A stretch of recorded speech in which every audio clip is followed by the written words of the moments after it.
Good evening, students. Myself, Dr. Aniket, working as Assistant Professor of Agronomy at University of Agriculture and Technology located at Banda. So, in today's class, we will discuss about next topic that is farming systems and farming based livelihood systems. So, students, इस topic में जो आपके syllabus का एक बहुत ही महत्वपूर्ण topic है, इसमें हम बातें करेंगे कि फार्मिंग सिस्टम्स क्या होती है, उसके कंसेप्ट्स क्या है, उसके बाद फार्मिंग बेस्ड लाइवलीहुड सिस्टम्स क्या होता है, फार्मिंग सिस्टम्स के ऑब्जेक्टिव्स क्या हैं, फार्मिंग सिस्टम्स के क्लासिफिकेशन किस तरीके से बनाए गए हैं, फिर ट्रेडिशनल फार्मिंग सिस्टम्स क्या होता है, मॉडर्न फार्मिंग क्या होता है, दोनों के डिफरेंसेस क्या है, उसका कंपैरिजन हम करेंगे। और उसके बाद हम देखेंगे कि approaches to make modern farming more sustainable. ठीक है, तो शुरू करते हैं आज का ये वीडियो। तो स्टूडेंट्स, अगर मैं आपको फार्मिंग सिस्टम्स का एक बेसिक कंसेप्ट बताऊं, उसको इलेबोरेट करूं, तो उसको इस तरीके से किया जाएगा कि farming systems is the appropriate combination of different agriculture and allied activities. तो कौन सी एक्टिविटीज हो गई? एक तो क्रॉपिंग सिस्टम, क्रॉप प्रोडक्शन हो गया, लाइव स्टॉक हो गया, एग्रो फॉरेस्ट्री हो गया, फिशरी वगैरह, इस तरीके के पिगरी, इस तरह के कई सारे कंपोनेंट्स उसमें आ सकते हैं। तो ऐसे अलग अलग एग्रीकल्चर एंड रिलेटेड कंपोनेंट्स का ये एक कॉम्बिनेशन होता है। किस लिए किया जाता है कि it plays the vital role, important role in securing the livelihood, then resilience to different threats. जो भी क्लाइमेट और मार्केट फ्लक्चुएशंस वगैरह, इन थ्रेड्स की हम हमेशा बात करते हैं कि वहाँ ऐसे प्रॉब्लम से उभरने की सिस्टम में कैपेसिटी आ जाती है, और एक ओवरऑल फूड सिक्योरिटी को भी एड्रेस किया जाता है। दूसरा, आगे इसमें इसी कंसेप्ट में ये चीज़ें बताई जाती है कि it should addresses the challenges like climate change. मैं बार बार बता रहा हूँ कि क्लाइमेट चेंज जो हो रहा है और उसके कई सारे जो प्रॉब्लम्स है, कई सारे जो हार्म्स है, वो एग्रीकल्चर सेक्टर्स पर ही बहुत ज़्यादा पैमाने पर दिखने वाले हैं। तो ऐसे जो प्रॉब्लम्स आ रही है, उन चैलेंजेस में उठकर खड़े होने की एबिलिटी जो है, वो सिस्टम मोड में ये फार्मिंग सिस्टम प्रोवाइड करता है। दूसरा, रिसोर्सेज का जो डिप्लेशन हो रहा है उसको कम करता है, और पॉपुलेशन ग्रोथ हो रही है, हमारे अलग अलग तरीके की ज़रूरतें बढ़ रही है, एग्रीकल्चर के ऊपर जो प्रेशर बन रहा है पॉपुलेशन का, उसमें उसको कम करने में भी ये सिस्टम मोड में फार्मिंग सिस्टम्स काम करती हैं। और उसके अलावा बाकी भी चीज़ें जैसे कि resource use efficiency, diversity, ecological harmony, और ensuring the long term productivity. Actually all these are the parts और इंडिकेटर्स ऑफ सस्टेनेबिलिटी। तो ये सारी चीज़ें यहाँ पर फार्मिंग सिस्टम में कंसिडर की जाती हैं। फार्मिंग सिस्टम को समझने के लिए कुछ इसमें यूज की जाने वाली बेसिक टर्मिनोलॉजीज को हम पहले समझेंगे। तो फर्स्ट टर्मिनोलॉजी है फार्म। क्या होता है farm? Well organised economic unit where crops and livestock are managed for economic gain. मतलब एक ऐसी यूनिट जहां पर हम क्रॉप ग्रो कर रहे हैं, लाइवस्टॉक वहां पर मेंटेन रखा हुआ है, और इन सारी चीज़ों को मैनेज करने के लिए एज ए इकोनॉमिक गेन के लिए ये चीज़, ये यूनिट हमारा काम करता है। और उसमें क्या क्या चीज़ें होती है? उसमें लैंड होता है, इंफ्रास्ट्रक्चर मतलब कुछ शेड होगा, घर, किसान का घर होगा इम्प्लीमेंट के, या फिर जो भी इंफ्रास्ट्रक्चर होगा अंदर का, तालाब वगैरह, वो सारी चीज़ें इसी में आ जाएगी। कुछ इसमें नेचुरल रिसोर्सेस हो गए, जैसे वाटर, सॉइल, कुछ पेड़ पौधे, ये सारे नेचुरल रिसोर्सेज की हम वहाँ पर बात करते हैं। और इसका जो पर्पस क्या होता है कि फूड, फाइबर एंड फ्यूल का प्रोडक्शन करना। तो ये सारा चीज़ें जहाँ से हमें मिलती है, तो उस यूनिट को हम फार्म बोलते हैं। तो इसके आगे का कंसेप्ट है फार्मिंग। तो फार्मिंग क्या होती है? The practice of cultivating crops and raising live stock for economic and subsistence purpose. मतलब ऐसी ऐसी एक्टिविटी जिसमें हम क्रॉप ग्रो करते हैं, लाइव स्टॉक का मैनेजमेंट करते हैं, और हमें इकोनॉमिक गेन मिलता है, और हमारी जो ज़रूरतें पूरी होती है, जैसे हम सब्सिस्टेंस बोलते हैं, मतलब फैमिली की जो रिक्वायरमेंट होती है, वो वहाँ से पूरी होती है। कुछ चीज़ें इसके साथ और भी जोड़ी जाती है फार्मिंग के डेफिनेशन में या फार्मिंग के कंसेप्ट में। It involves strategic resource allocation influenced by agroclimatic and socio economic factors. मतलब जैसे हम पहले भी बता चुके हैं कि हर एग्रोक्लाइमेटिक की, हर सोशियो इकोनॉमिक कंडीशन में अलग अलग लोगों की, अलग अलग कम्युनिटीज़ की ज़रूरतें अलग अलग होती है, उनका खान पान अलग होता है, उनकी ज़रूरतें अलग होती है। तो इन सब को पूरा करने के लिए एक स्ट्रेटेजिक, एक वेल डेवलप्ड प्लान बनाया जाता है। उसके अकॉर्डिंगली रिसोर्सेज का एलोकेशन किया जाता है और फिर अपना जो प्रोडक्शन का जो क्रियाकलाप है उसको हम वहाँ पर रन कराते हैं। एक सिंपल डेफिनेशन और फार्मिंग के लिए बताई गई। इट कन्वर्ट्स, फार्मिंग क्या होता है? The process which converts solar energy into valuable agricultural products through plants and animal systems. मतलब सोलर एनर्जी का यूज करके हमें पेड़ पौधे उगाने हैं, एनिमल की ज़रूरतें पूरी करनी है, एक ओवरऑल सिस्टम में हमारे जो भी सारे कंपोनेंट्स हैं उन सारी ज़रूरतें पूरी करनी है और इस तरीके से जो सिस्टम रन होता है उसको बोला जाता है फार्मिंग। नेक्स्ट टर्म आती है सिस्टम। सिस्टम क्या होता है? A set of interdependent components working together for specific objectives. मतलब सिस्टम को जानने के लिए पहले हमें समझना होगा कि हर सिस्टम जो काम करता है किसी न किसी उद्देश्य से करता है और उस उद्देश्य को पूरा करने के लिए कंबाइन तरीके से अलग अलग एंटिटीज, अलग अलग कंपोनेंट्स आपस में इंटरेक्ट करते हैं, आपस में एक दूसरे के साथ तालमेल रखते हैं और वो हमारा ऑब्जेक्टिव पूरा करते हैं। तो ये सारे सेट को बोला जाता है सिस्टम। तो अब यहाँ पर एग्रीकल्चर या फिर जो फार्मिंग की बात आती है वहाँ पर सिस्टम को क्या बोला गया है? It is open system. Open system क्यों है? क्योंकि यहाँ पर कई सारे ऐसे फैक्टर्स है, ऐसे कंपोनेंट्स हैं, जैसे बायोलॉजिकल फैक्टर्स हो गए, फिजिकल फैक्टर्स हो गए, सोशियो इकोनॉमिक फैक्टर्स हो गए, क्लाइमेटिक फैक्टर्स हो गए, मार्केट फैक्टर्स हो गए, पॉलिसी के फैक्टर्स हो गए। ऐसे कई सारे फैक्टर्स या कंपोनेंट्स यहाँ पर है जो सिस्टम को इफेक्ट भी कर रहे हैं और जिनके ऊपर सिस्टम डिपेंड भी होता है। अब यहाँ पर ओपन सिस्टम और क्लोज सिस्टम का मैं कंसेप्ट क्यों बता रहा हूँ कि जैसे कि अगर ओपन सिस्टम से समझने से पहले हम क्लोज सिस्टम को देखेंगे। तो जैसे अभी मेरे सामने छत पर एक फैन है, ठीक है? तो अभी ये फैन क्या हो गया? एक फैन भी सिस्टम हो गया। क्यों सिस्टम हो गया? क्योंकि ये फैन के कई सारे कंपोनेंट्स है। जैसे कि वो फैन का उसकी अपनी एक मोटर है, उसके ब्लेड्स हैं, उसके वायर हैं, वो वायर कहीं जाके बोर्ड से जुड़ी है, बोर्ड में स्विच लगा है, वहाँ से इलेक्ट्रिसिटी का आना जाना वो सारी चीज़ें हम कंट्रोल कर सकते हैं। तो और ये सारे जो कंपोनेंट हैं वो मिलके एक फैन का सिस्टम बनता है।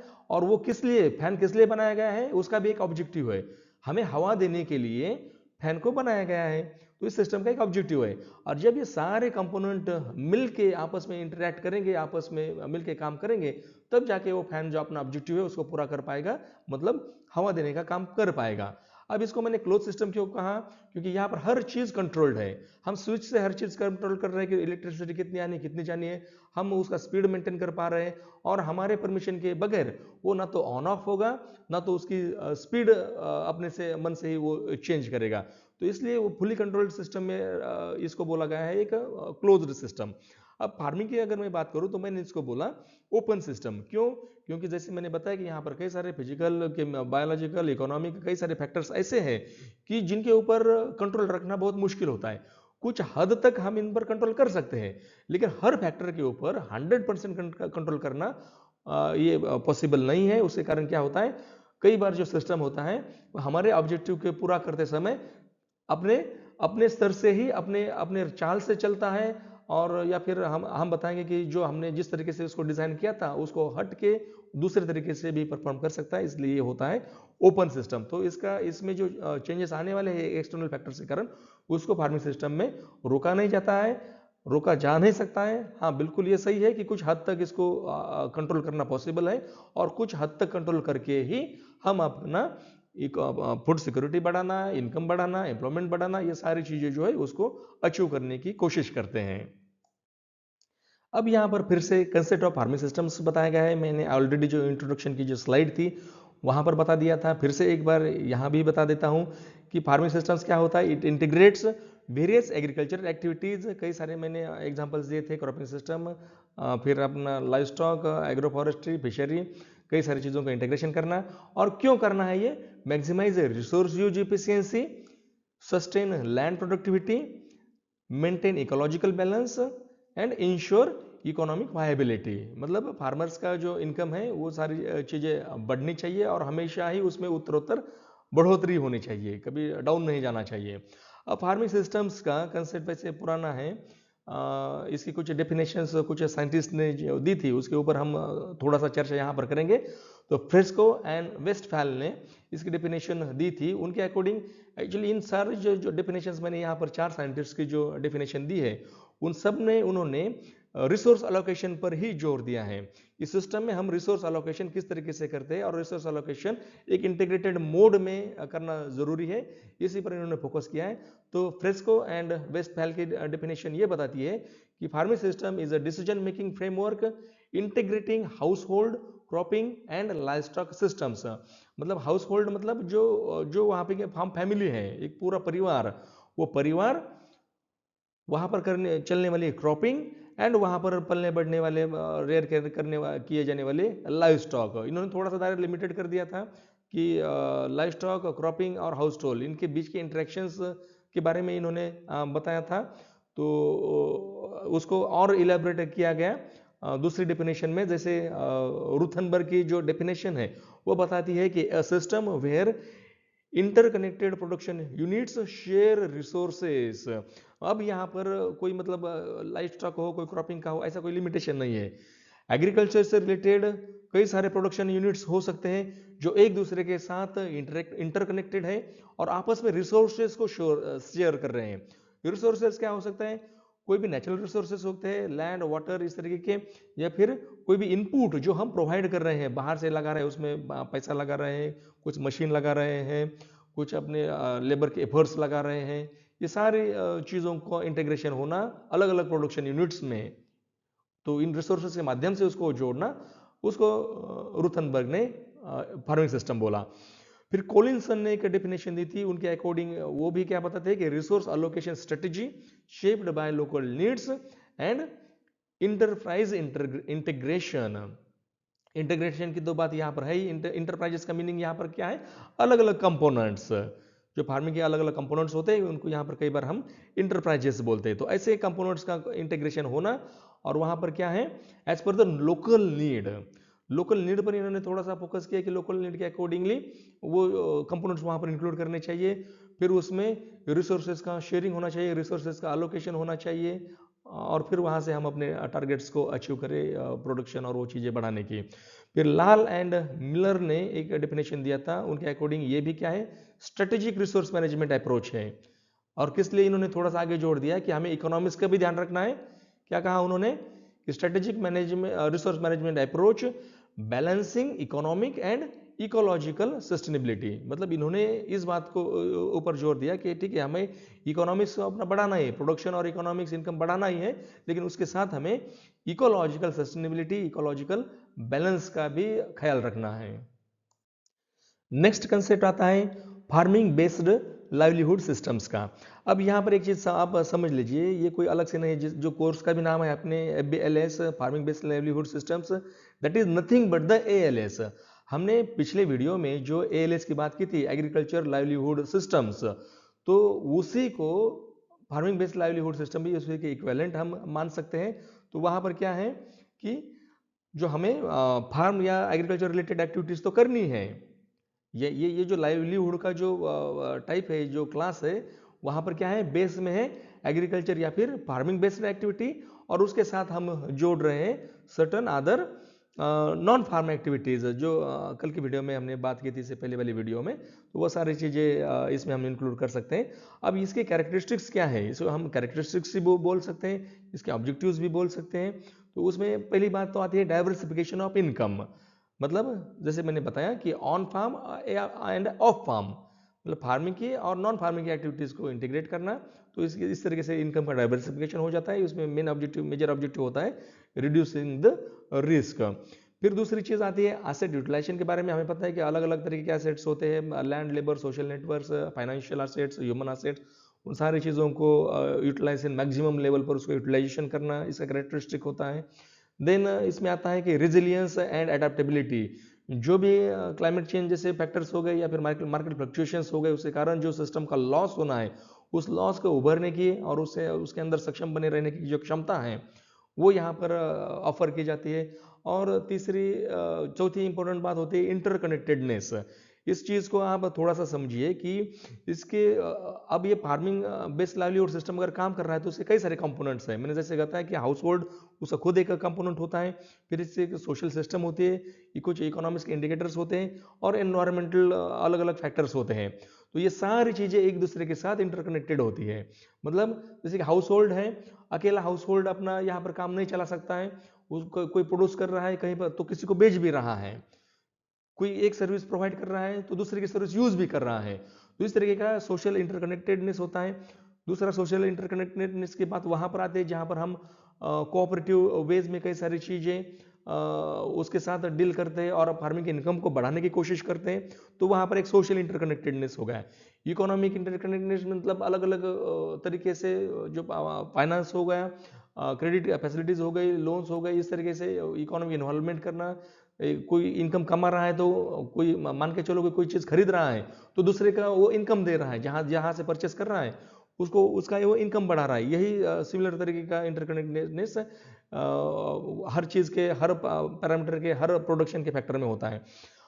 और यहाँ पर दूसरी चीज़ होती है एनवायरमेंटल डिपेंडेंसीज, मतलब एनवायरमेंट के जो कई सारे फैक्टर्स हैं, एनवायरमेंटल फैक्टर्स बोलो, आप क्लाइमेटिक फैक्टर्स बोलो, या फिर उसके बाद इकोलॉजिकल फैक्टर्स आते हैं।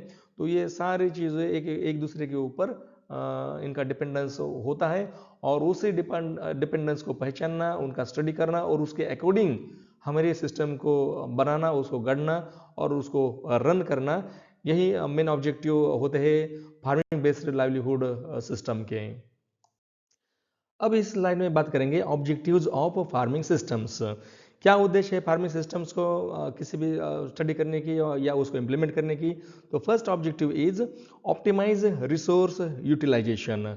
जो भी रिसोर्सेस हम यूज कर रहे हैं, रिसोर्सेज बोलो या फिर इनपुट बोलो, जैसे कि land, water, climatic resources, inputs such as seed, fertiliser, labours, इस इन हर चीज़ को बहुत ज़्यादा स्तर के इफिशिएंसी के साथ इस सिस्टम में यूज़ किया जाता है, क्योंकि एक के साथ कई अन्य कंपोनेंट्स होते हैं, तो वहाँ पर एंगेजमेंट ऑफ रिसोर्सेस बहुत ज़्यादा होती है, वेस्ट कम होता है, इसलिए वहाँ पर क्या होता है, रिसोर्सेस यूटिलाइजेशन बढ़ता है।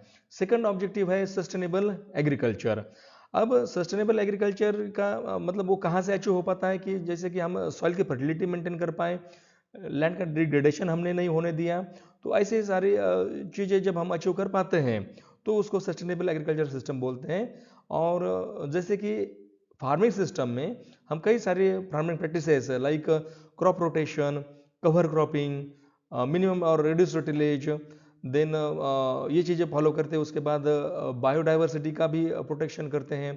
फिर लाइफ स्टॉक को इंटीग्रेट करते हैं, तो वहाँ से लाइफ स्टॉक वगैरह जैसे कंपोनेंट जब हम इंक्लूड करते हैं, तब अपने खेत पर ही ऑर्गेनिक रिसाइकलिंग होना, जैसे FYM कंपोस्टिंग वगैरह वो चीज़ें बनाना, वो पॉसिबल हो जाता है।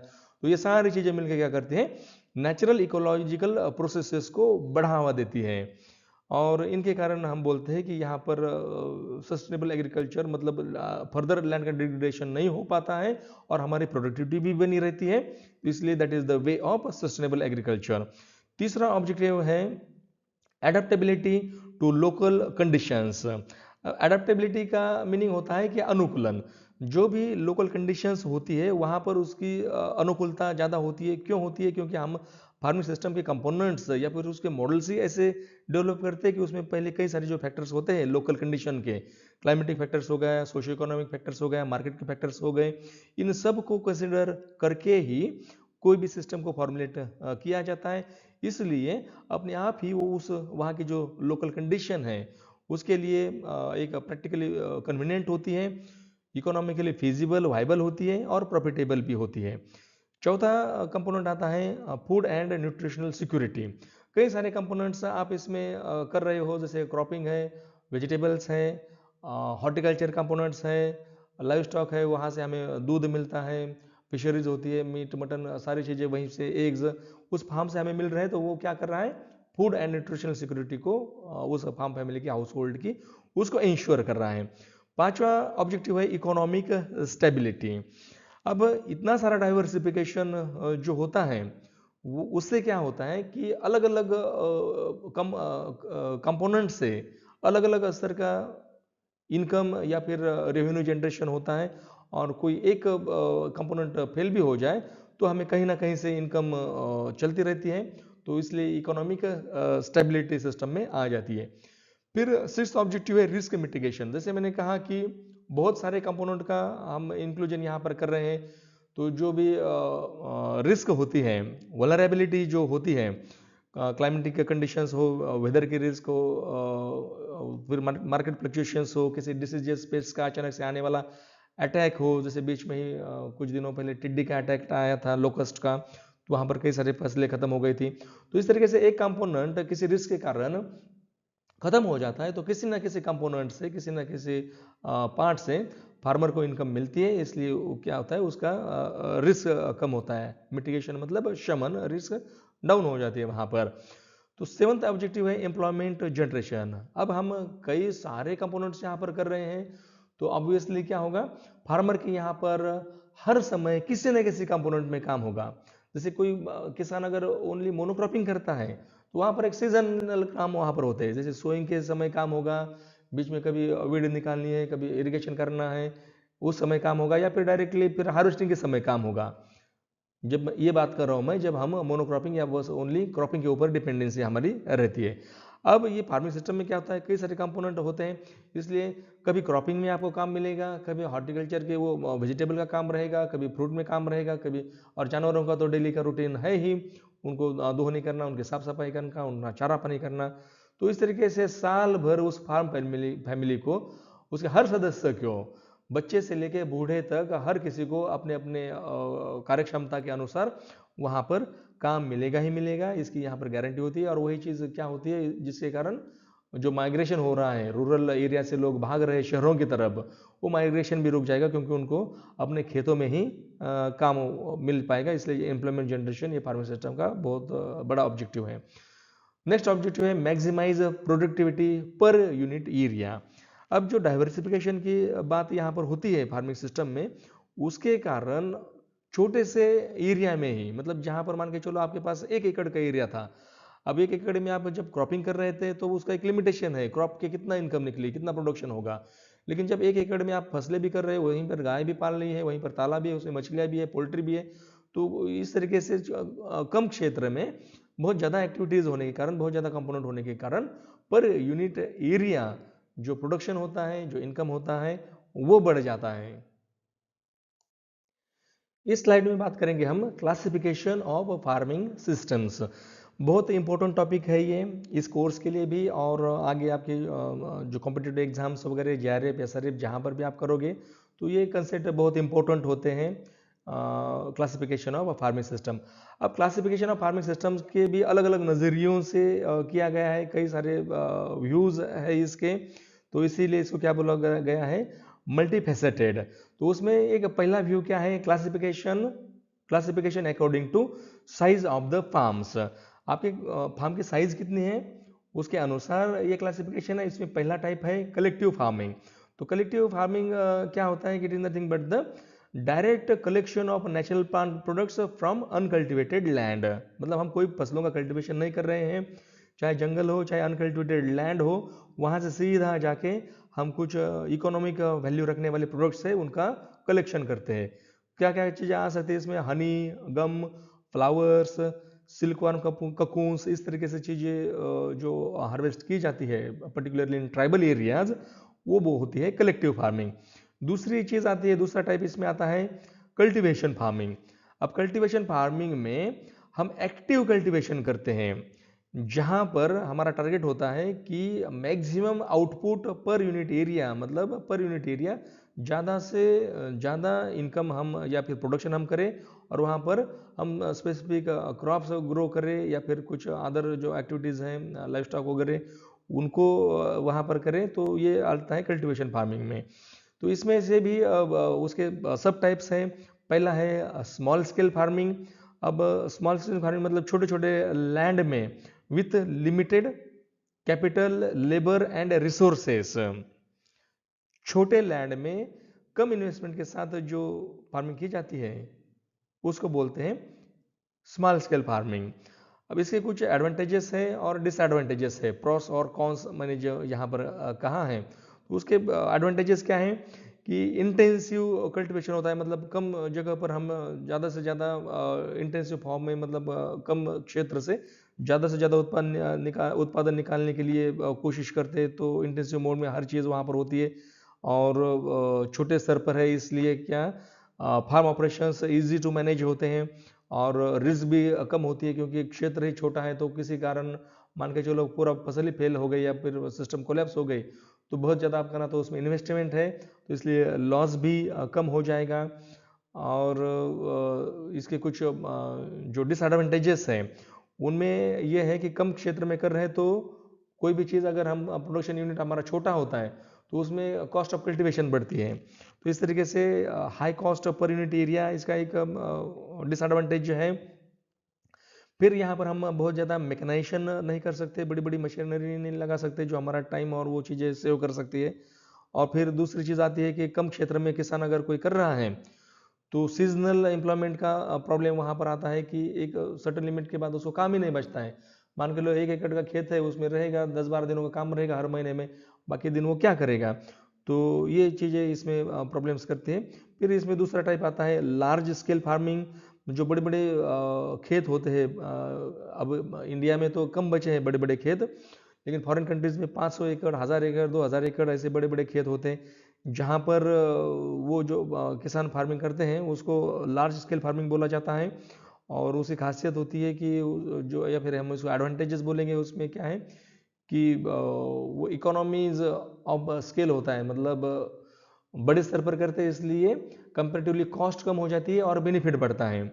दूसरी बात, वहाँ पर हेवी मैकेनाइजेशन पॉसिबल है, आप बड़े बड़े ट्रैक्टर्स, हार्वेस्टर्स, इस तरीके की बड़ी मशीनरी वहाँ पर यूज़ कर सकते हैं।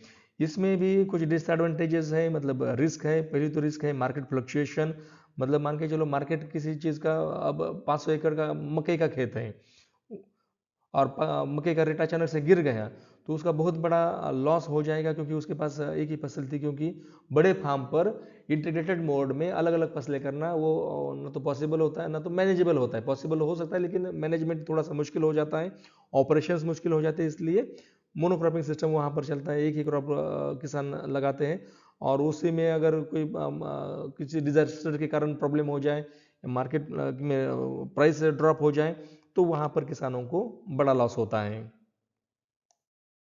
नेक्स्ट क्लासिफिकेशन होता है classification according to the proportion of land, labour and capital investment. हम किसी भी एग्रीकल्चर फार्मिंग में कितना इन्वेस्टमेंट कर रहे हैं, चाहे लैंड का हो, लेबर का हो, कैपिटल का हो, उसके अकॉर्डिंग यहाँ पर दो क्लासेस बनती है। एक होता है इंटेंसिव कल्टीवेशन और दूसरा होता है एक्सटेंसिव कल्टीवेशन। दोनों ही टाइप में उद्देश्य हमारा एक ही रहता है कि हमें प्रोडक्शन बढ़ाना है, लेकिन उसके वेज अलग अलग है। इंटेंसिव फार्मिंग में क्या होता है कि आपका लैंड फिक्स है, चाहे लैंड कम हो, मीडियम साइज का हो, लैंड को हमें नहीं बढ़ाना है, लैंड फिक्स है, लेकिन वो कम लैंड से ही हमें प्रोडक्शन बढ़ाना है। तो हम क्या करेंगे, ज़्यादा से ज़्यादा इनपुट का वहाँ पर एप्लीकेशन करेंगे, मतलब वहाँ पर लेबर बढ़ाएंगे, number of crops per year बढ़ाएंगे, आप उसमें खर्च बढ़ाओगे, फर्टिलाइजर का यूज़ बढ़ाओगे, इरिगेशन का बढ़ाओगे, मतलब हर इनपुट जो है उसकी क्वांटिटी बढ़ाई जाएगी।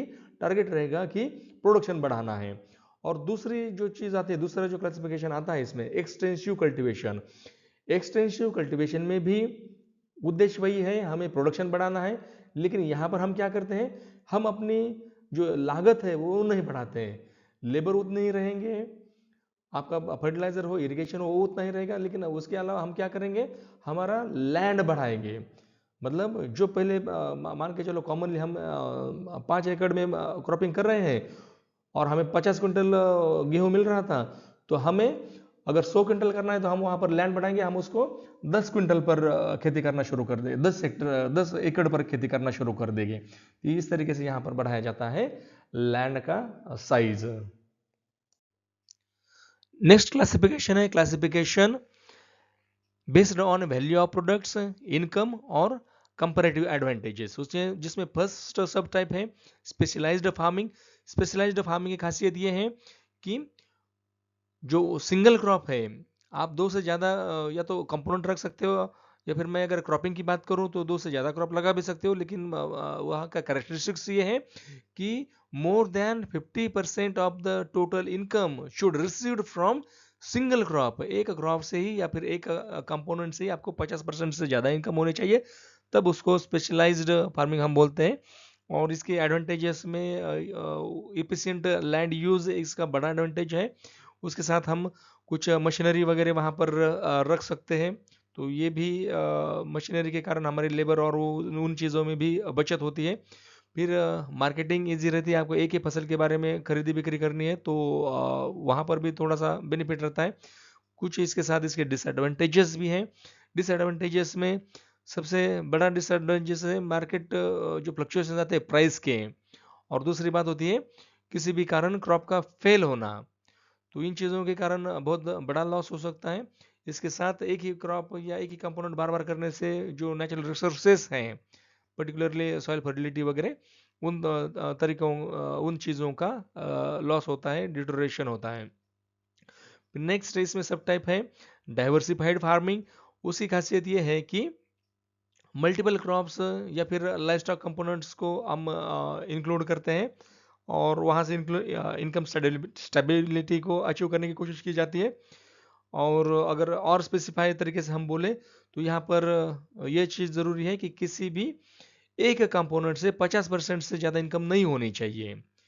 आपके कितने जितने भी कंपोनेंट वहाँ पर है, 2 है, 3 है, 5 हैं, उनमें से किसी भी एक कंपोनेंट की जो इनकम है वो 50% से ज़्यादा नहीं होनी चाहिए, क्योंकि हमें पता है 50% से ज़्यादा होगी तो वो स्पेशलाइज्ड फार्मिंग की कैटेगरी में आ जाएगा। अब ये डाइवर्सिफाइड की एडवांटेजेस हैं, उसमें क्या है कि रिस्क का मिटिगेशन होता है।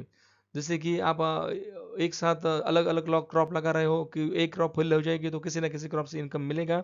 दूसरी बात है कि राउंड द ईयर पूरे साल भर के लिए फैमिली के पास एम्प्लॉयमेंट रहेगा, किसी ना किसी कंपोनेंट में, किसी ना किसी क्रॉप में हमेशा काम चलता रहेगा, तो एम्प्लॉयमेंट जनरेशन इसका एक बेनिफिट है। इसमें डिसएडवांटेजेस में सबसे बड़ी बात एक आती है कि मैनेजमेंट की कॉम्प्लेक्सिटी होती है।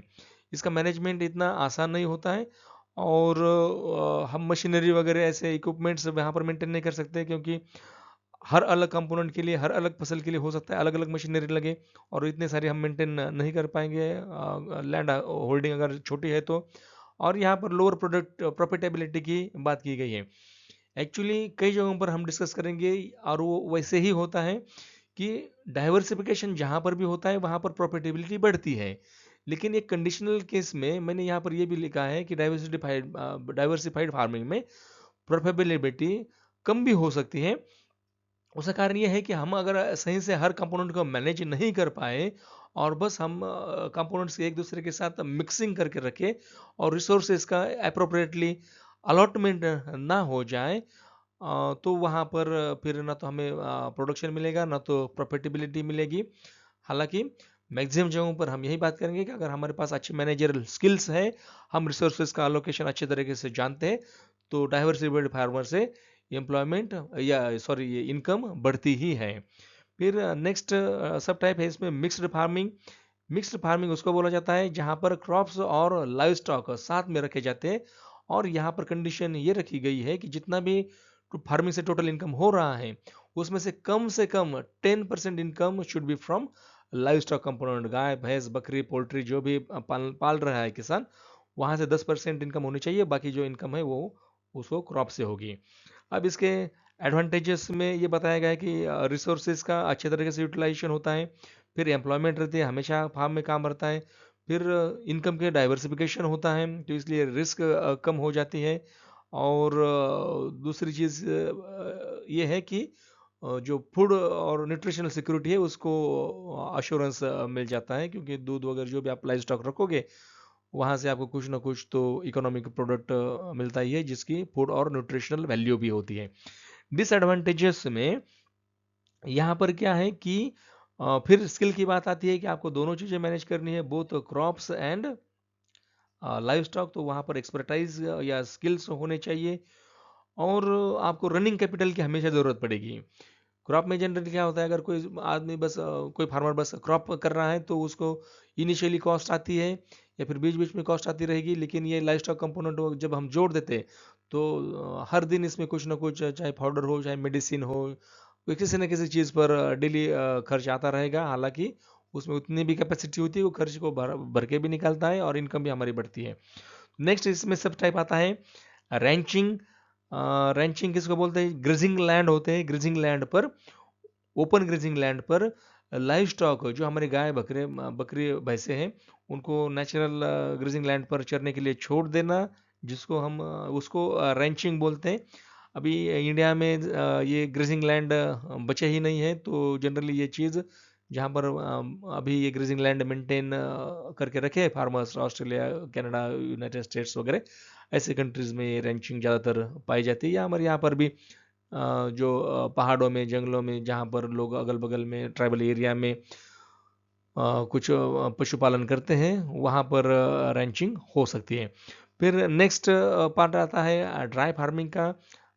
ड्राई फार्मिंग में एक है कि इसको पर्टिकुलरली रेनफॉल के साथ कोरिलेट किया गया है। जनरली जहाँ पर लोअर रेनफॉल होती है, मतलब 750 मिलीमीटर एनुअल से कम, वहाँ पर जिस तरीके की खेती होती है उसको ड्राई फार्मिंग बोला गया है। अब यहाँ पर क्या है कि कुछ चीज़ों की एक स्पेशल रिक्वायरमेंट होती है, जैसे कि ड्राउट रेजिस्टेंस क्रॉप्स हम लगाएं, या फिर टाइमली लैंड का प्रिपरेशन करें, टाइमली सोइंग हो जाए, मॉइस्चर कंजर्वेशन की जो भी स्ट्रेटजीज है उसको अपनाएं, ऑर्गेनिक मैन्योर वगैरह मिक्स क्रॉपिंग करना, ये सारे तरीके अपना के ड्राई फार्मिंग में इनकम मेंटेन की जा सकती है और बढ़ाई भी जा सकती है। नेक्स्ट कैटेगरी ऑफ क्लासिफिकेशन आती है classification according to water supply. इसमें फर्स्ट टाइप है रेनफेड फार्मिंग। रेनफेड फार्मिंग में जो भी क्रॉपिंग हम करते हैं उसका डिपेंडेंस होता है बारिश से, वर्षा से मिलने वाले पानी के ऊपर। हालांकि वहाँ पर एक आधा प्रोटेक्टेड इरिगेशन हम दे सकते हैं फसल को बचाने के लिए, जब भी उसकी ज़रूरत पड़े, या फिर ड्राई स्पेल्स वगैरह लॉन्ग टर्म के ड्राई स्पेल्स आ जाए, एक आधा प्रोटेक्टेड इरिगेशन देने की सुविधा है हमारे पास, तो वो उसको दे भी सकते हैं, लेकिन वो भी रेनफेड फार्मिंग के कंडीशन में आ जाएगा। वहाँ पर कई सारे रिस्क क्रॉप के ऊपर होती है, क्योंकि हमें पता है मानसून के कभी डिले होता है, कभी लॉन्ग ड्राई स्पेल आते हैं, कभी बहुत जल्दी से वर्षा का सीज़न ख़त्म हो जाता है, तो वहाँ पर बहुत सारी रिस्क क्रॉप कल्टीवेशन में हो जाती है, उनको मैनेज करना बहुत इंपॉर्टेंट होता है। नेक्स्ट टाइप इसमें आता है इरिगेटेड फार्मिंग। इरिगेटेड फार्मिंग मतलब जितनी क्रॉप की रिक्वायरमेंट है पानी की, तो वो पानी की रिक्वायरमेंट कंप्लीट करने के लिए हमारे पास आर्टिफिशियल इरिगेशन के सोर्सेज होने चाहिए और पानी की कभी कमी नहीं होनी चाहिए क्रॉप्स को। तो ऐसी कंडीशन में साल भर में 2 या 3 या इवनली 4 भी फसलें किसान ग्रो कर सकता है। तो यहाँ पर क्रॉपिंग इंटेंसिटी ज़्यादा होती है, राउंड द ईयर क्रॉपिंग होता है, और जितना क्रॉपिंग होता है उतना वहाँ पर मैनेजमेंट और ये सारी चीज़ें, इनपुट का यूटिलाइजेशन, ये सारी चीज़ें भी बढ़ती है, और प्रॉफिट भी ऑब्वियसली वहाँ पर बढ़ जाता है। नेक्स्ट टाइप आता कैटेगरी आती है क्लासिफिकेशन बाय रोटेशन टाइप। इसमें फर्स्ट है सब टाइप है ले सिस्टम। ले सिस्टम की खासियत ये है कि एक सर्टन पीरियड के लिए, अगर एक साल हम पूरा मान ले, तो साल में से कुछ महीनों के लिए या कुछ एक आधा सीजन के लिए हम एरेबल फार्मिंग करते हैं, मतलब इंटेंस अपने तरीके से हम मैनेजमेंट करके कुछ क्रॉप्स को सोइंग करते हैं, उनका प्रॉपर मैनेजमेंट करते हैं एक आधा सीजन के लिए, एक सर्टन पीरियड के लिए, और उसके बाद जो है उस लैंड को फैलो छोड़ा जाता है, वहाँ पर क्रॉप कल्टीवेशन नहीं किया जाता है। रदर देन दिस वहाँ पर क्या होता है, कुछ ग्रासेस को बढ़ने दिया जाता है, ग्रासेस हो, लेग्यूम्स हो, लाइव स्टॉक ग्रेजिंग के लिए या जानवरों को चरने के लिए उस लैंड को छोड़ा जाता है। तो इस ले सिस्टम के दो सब टाइप्स हैं। उसमें एक है अनरेगुलेटेड ले, जहाँ पर क्या होता है एक फसल जब भी हम वेल मैनेजमेंट के साथ कल्टिवेट कर लेते हैं और उसको काट लेते हैं, तो उसके बाद उस लैंड को फैला छोड़ा जाता है for growing the natural vegetation. Natural तरीके से वहाँ पर जो वेजिटेशन बढ़ेगा वो बढ़ेगा, वहाँ पर फिर किसान अपने जानवर चराएगा। दूसरा इसमें सब टाइप आता है रेगुलेटेड ले।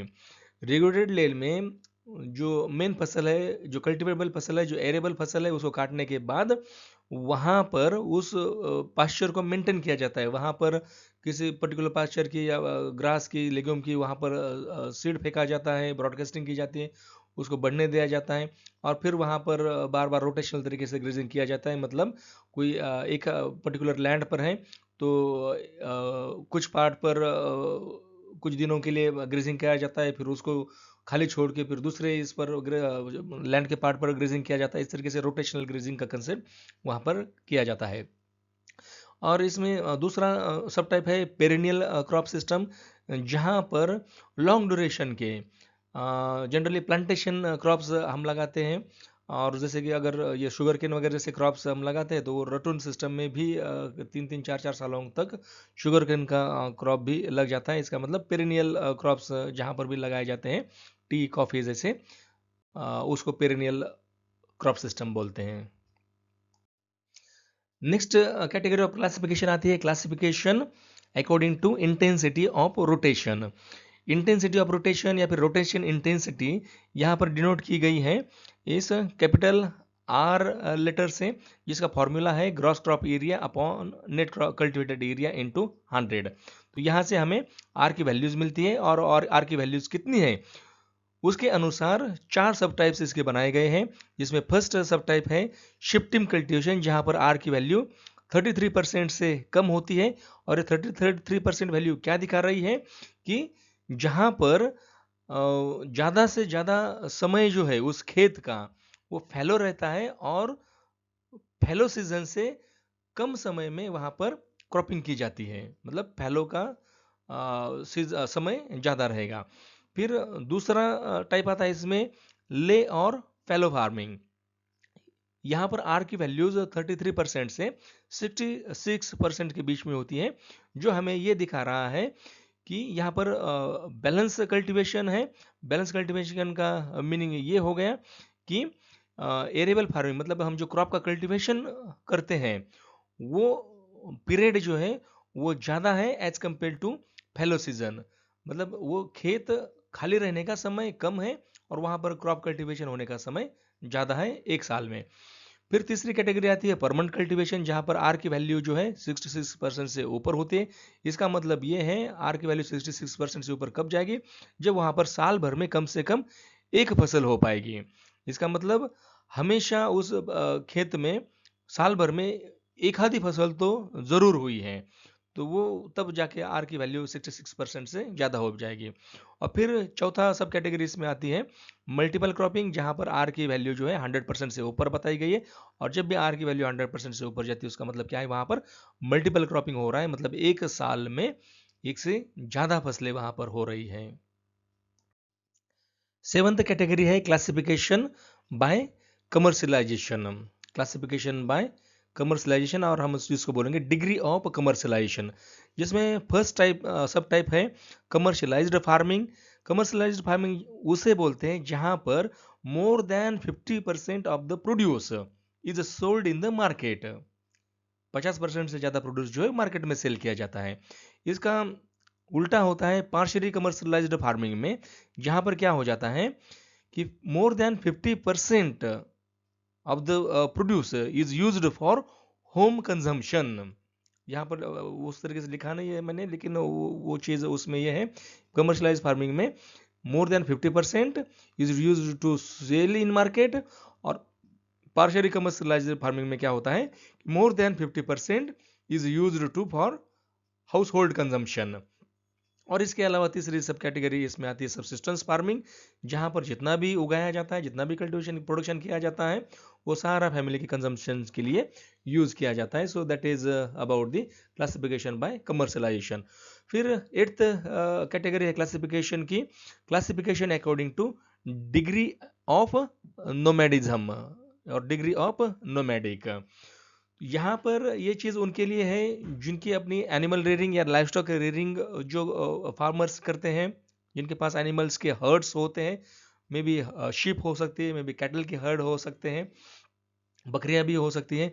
तो यहाँ पर इसे अकॉर्डिंगली 5 सब कैटेगरीज रखी गई है, जिसमें फर्स्ट होती है द टोटल नोमैडिक।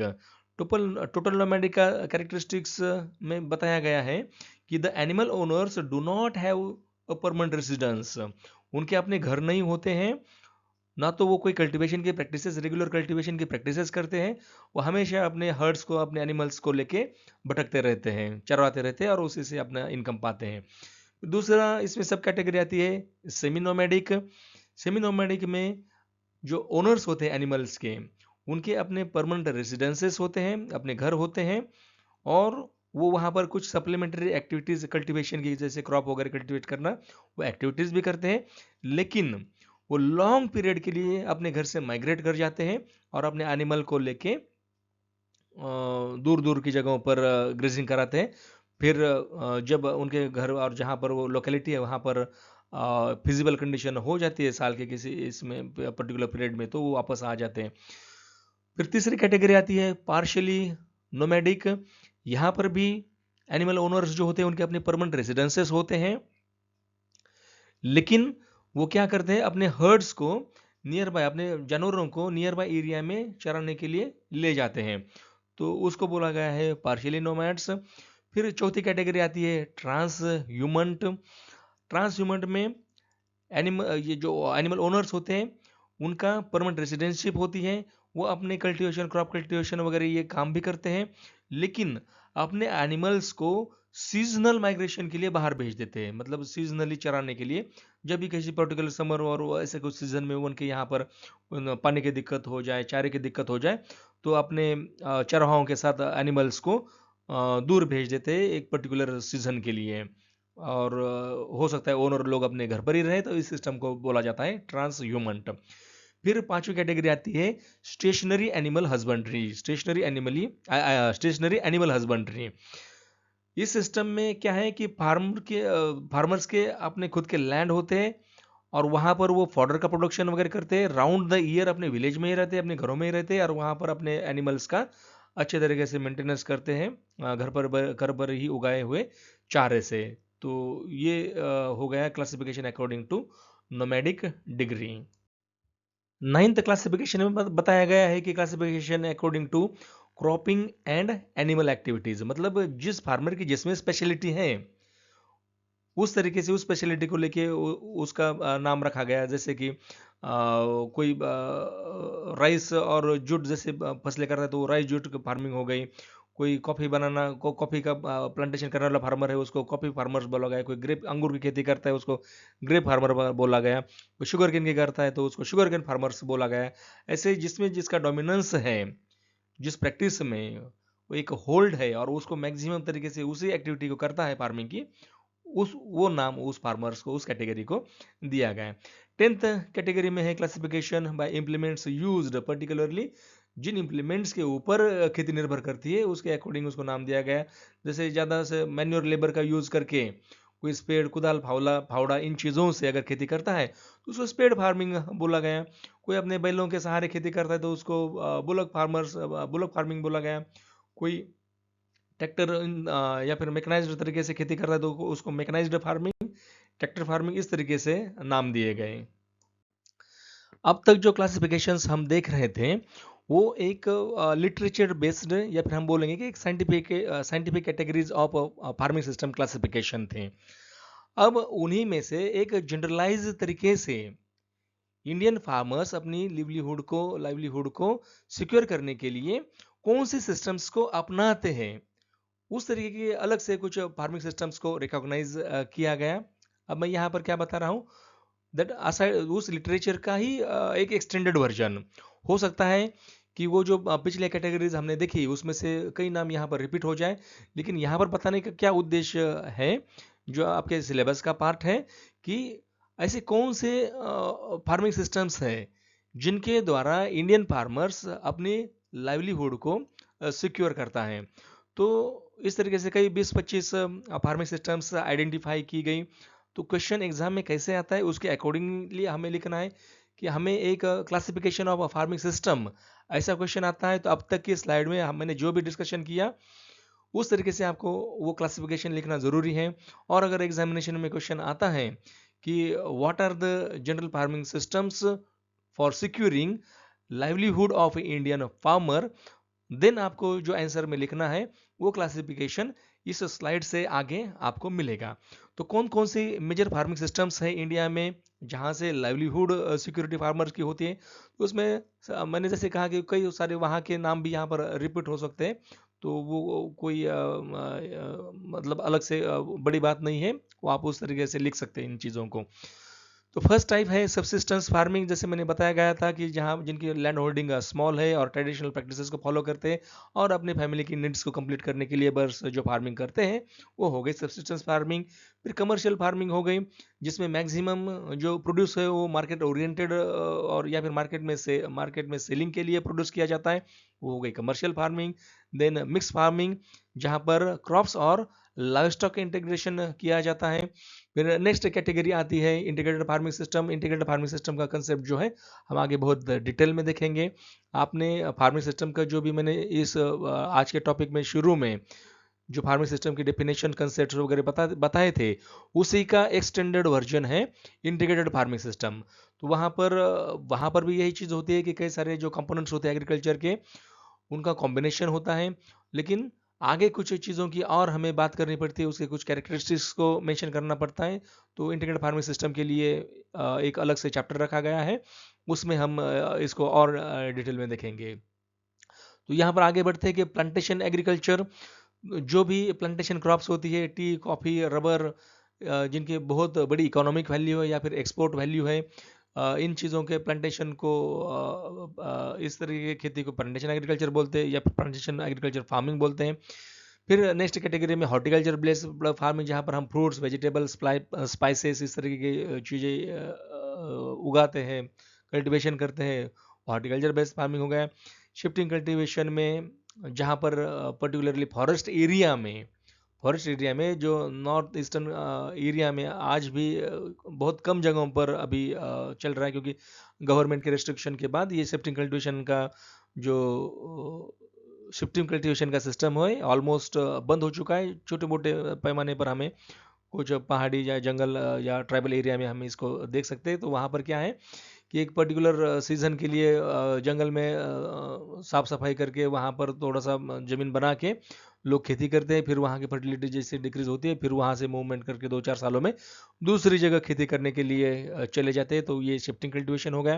फिर रेनफेड फार्मिंग जो नेचुरल प्रेसिपिटेशन के ऊपर डिपेंड होती है, वहाँ पर कई सारे drought resistance, drought tolerance crops and crops varieties लगाई जाती है कम पानी में। मैक्सिमम वहाँ पर एक सीजनल क्रॉपिंग होता है, या तो रेनी सीजन में, और बहुत ज़्यादा मॉइस्चर कंजर्व रहता है सॉइल में तो रबी सीजन में भी। इस तरीके से 2 सीजन में वहाँ पर क्रॉपिंग होती है। और तीसरा नेक्स्ट इसमें है कि ऑर्गेनिक फार्मिंग, जो स्पेशली ऑर्गेनिक फार्मिंग का हम आगे भी थोड़ा सा इन डिटेल स्टडी करेंगे। यहाँ पर मैं इसकी बस डेफिनेशन बता दूँ कि the farming system in which the use of synthetic chemicals is avoided and dependence upon the natural processes और ऑर्गेनिक इनपुट्स। क्रॉप प्रोडक्शन के लिए हम इन चीज़ों को जब यूज़ करते हैं तब उसको ऑर्गेनिक फार्मिंग बोला जाता है और इको फ्रेंडली होता है। यहाँ पर कुछ एडिशनल इंफॉर्मेशन दी गई कि सिक्किम जो स्टेट है वो इंडिया का फर्स्ट डिक्लेयर स्टेट है एज ऑर्गेनिक फार्मिंग स्टेट। फिर नेक्स्ट कंपोनेंट या नेक्स्ट फार्मिंग सिस्टम आती है एग्रो फॉरेस्ट्री में। एग्रो फॉरेस्ट्री में क्या है, जो फॉरेस्ट के ट्रीज होते हैं या सिल्वीकल्चर के जो ट्रीज होते हैं उनके बीच में क्रॉप्स हमें लगाने हैं, चाहे अपने फूड ग्रेन के क्रॉप्स हो, चाहे पास्चर हो, मतलब जानवरों के चारे के क्रॉप्स हो, तो उसको एग्रो फॉरेस्ट्री सिस्टम्स बोला गया है। उसके बाद डेयरी फार्मिंग, मतलब जो डोमिनेंसी होती है फार्मिंग में वो जानवरों के रियरिंग की होती है for milk production, for meat production, poultry, जैसे कि अब पोल्ट्री डेयरी में तो नहीं आएगा, लेकिन दूध के लिए पर्टिकुलरली जो किए जाते हैं वो सारे डेयरी फार्मिंग में कहलाते हैं। और नेक्स्ट होता है इसमें फिशरीज एंड एक्वाकल्चर। तो चाहे हम पॉन्ड वाटर में करें, चाहे रिवर में करें, चाहे कोस्टल एरिया है तो सी में फिशिंग वगैरह करें, तो उसको एक्वाकल्चर बोला जाता है। फिर आता है सेरिकल्चर, जो सिल्क वॉर्म्स होते हैं उनका रियरिंग करना, उसमें भी कई सारे तरीके हैं, जैसे कि मलबेरी जो सिल्क वॉर्म होता है उसके लिए मलबेरी के प्लांट्स का कल्टीवेशन किया जाता है। फिर वो पत्ते तोड़ तोड़ के उनको सिल्क जो उनकी लार्वा होती है उनको खिलाया जाता है, फिर वो वहाँ से सिल्क का प्रोडक्शन किया जाता है ककून बनने के बाद। और कुछ कलेक्टिव सिल्क प्रोडक्शन होता है, मतलब टसार वगैरह जो जंगल में पाए जाने वाले सिल्क वर्म्स होते हैं उनको जंगल में ढूंढ ढूंढ के उनके वो ककून्स कलेक्ट किए जाते हैं। तो उसके बाद एक कॉन्ट्रैक्ट फार्मिंग का है कि जहाँ पर कुछ कंपनीज हैं, तो वो कंपनीज इन्वॉल्व होती है कि फार्मर के साथ एग्रीमेंट करती हैं, इनपुट्स भी प्रोवाइड करती है और आश्योरेंस देती है कि आपका जो कोई प्रोडक्शन होगा वो हम एक पर्टिकुलर प्राइस पर खरीदेंगे। तो इन चीज़ों को कॉन्ट्रैक्ट फार्मिंग बोला गया है। हालांकि इसमें कई सारे इश्यूज हैं, जो लाइबिलिटीज कंपनीज के ऊपर होती है उसको बियर नहीं करते, कई बार किसानों को धोखा दिया जाता है। तो ऐसे कई सारे कॉन्ट्रैक्ट फार्मिंग के बिजनेस जो है वो बंद हो चुके हैं।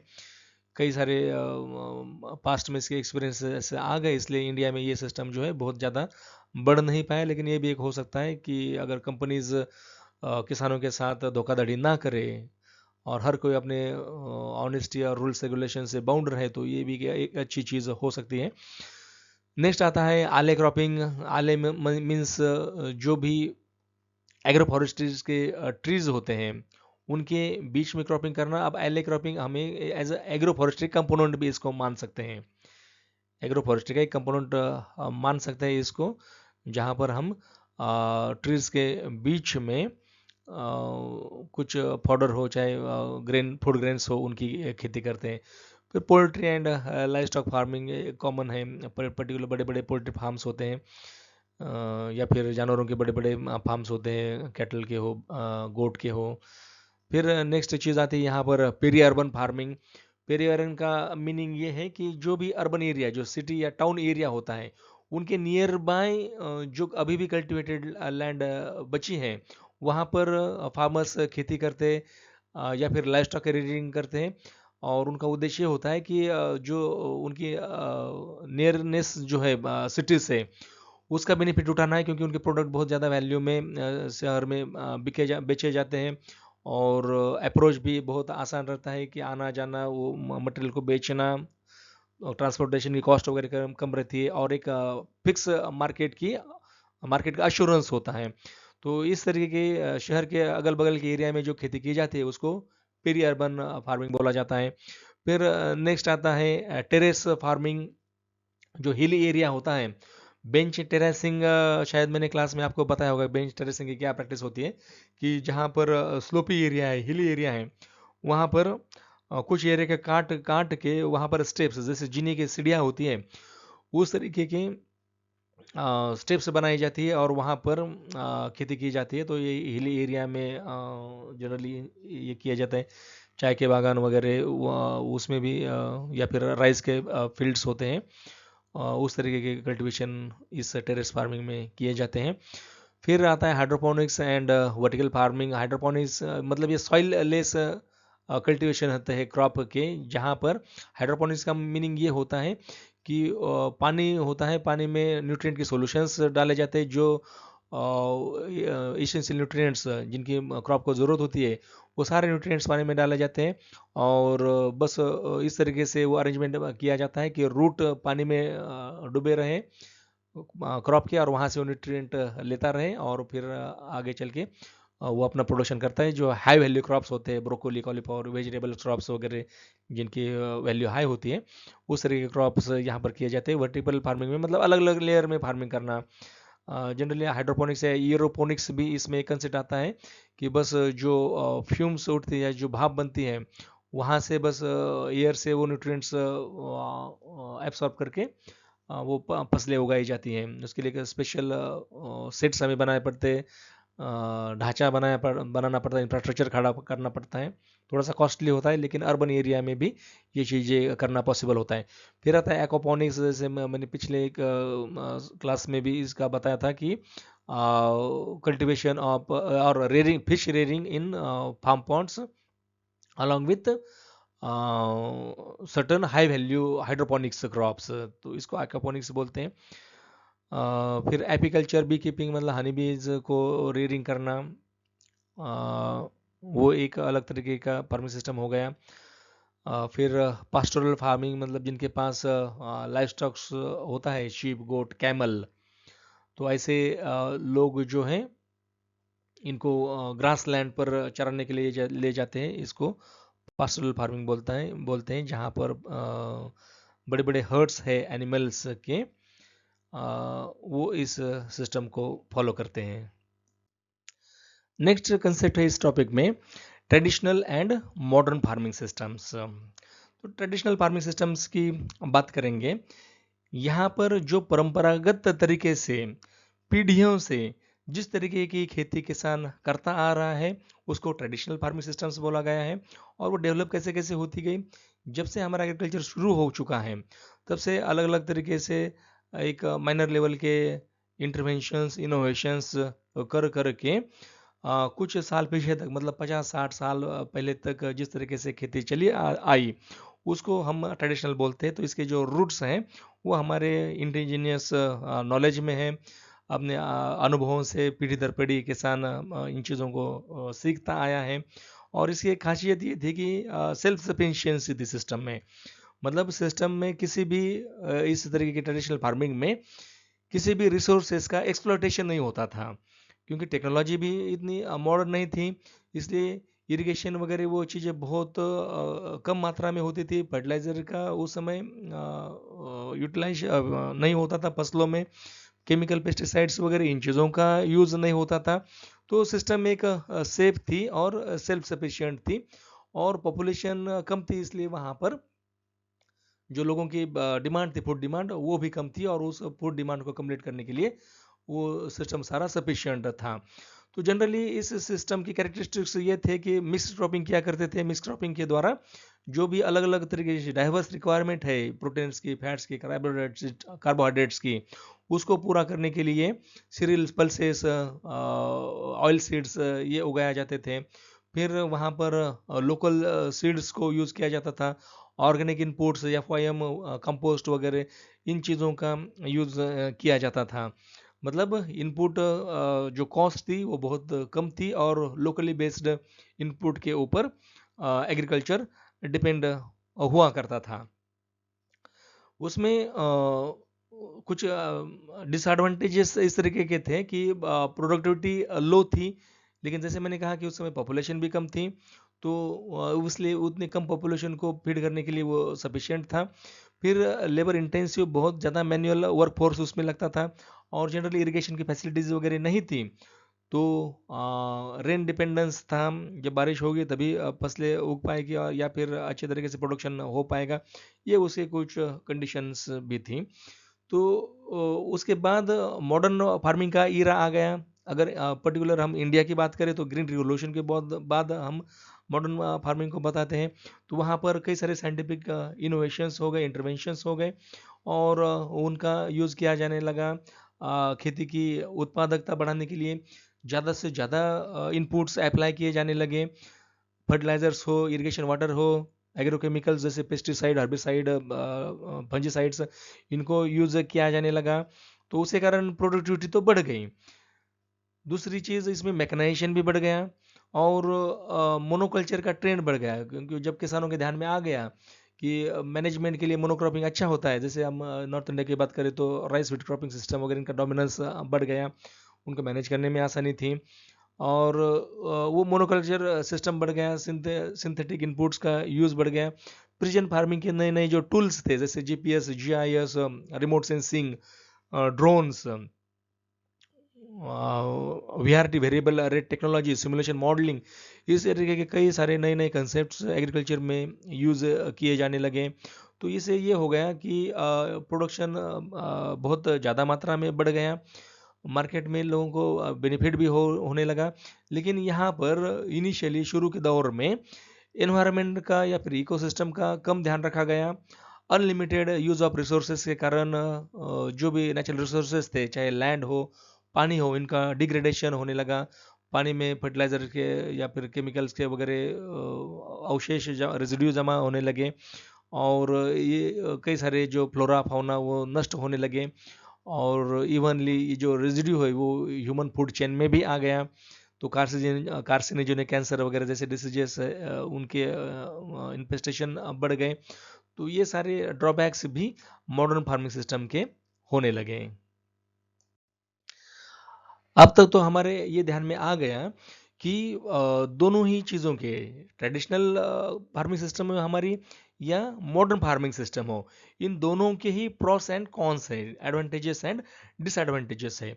लेकिन कंपैरेटिवली अगर हम आज की डेट में बात करें तो ट्रेडिशनल फार्मिंग सिस्टम के ऊपर हम डिपेंड नहीं रह सकते हैं, क्योंकि उसमें भले ही एनवायरमेंटल डिग्रेडेशन और वो चीज़ें कम हो, सस्टेनेबिलिटी की, एनवायरमेंटल सेफ्टी की वहाँ पर अच्छे तरीके से केयर की जा रही हो, लेकिन प्रोडक्शन की कैपेसिटी उतनी नहीं है कि जो हमारे इंक्रीजिंग पॉपुलेशन को फीड कर पाए। इसलिए हमें मॉडर्न एग्रीकल्चर के ऊपर डिपेंडेंस बढ़ानी ही पड़ेगी। और यहाँ पर बस एक चीज़ की ध्यान रखने की ज़रूरत है कि मॉडर्न एग्रीकल्चर के मिसमैनेजमेंट से जो भी प्रॉब्लम्स क्रिएट हुए थे, जैसे मैंने बताया कि वो रिसोर्सेज का पोल्यूशन हो, डिग्रेडेशन हो, या इन्वायरमेंटल जो इश्यूज हो, इकोलॉजिकल डैमेज हो, बायोडाइवर्सिटी जो है उसको डैमेज करना हो, ये सारी चीज़ें रोकने के लिए कुछ तरीके अपनाए जा सकते हैं, जहाँ से हम मॉडर्न एग्रीकल्चर, मॉडर्न फार्मिंग के थ्रू अपनी इनकम भी बढ़ाएंगे और नेचुरल रिसोर्सेस जो है या ओवरऑल एनवायरमेंटल सस्टेनेबिलिटी है उसको भी हम मेंटेन कर पाएंगे। तो उसके लिए क्या स्ट्रेटेजीज है या क्या वेज हो सकते हैं, जिसमें सबसे पहले बताया गया है कि एडॉप्टिंग इंटीग्रेटेड फार्मिंग सिस्टम। मैंने जैसे पहले भी बताया, इसके लिए एक स्पेशली चैप्टर हमारा रखा गया है, उसमें हम इन सारी चीज़ों की बात करेंगे। तो इंटीग्रेटेड फार्मिंग सिस्टम में क्या होता है कि इंटेंसिव तरीके से कई सारे एग्रीकल्चर के कंपोनेंट को इकट्ठा किया जाता है, और जैसे क्रॉपिंग हो गई, लाइव स्टॉक हो गया, फिशरी हो गई, सोलर पंप हो गया, दूसरे भी पोल्ट्री वगैरह, इस तरीके से कंपोनेंट हो गए, रीजन स्पेसिफिक, लोकेशन स्पेसिफिक कई सारे कंपोनेंट्स उसमें हो सकते हैं।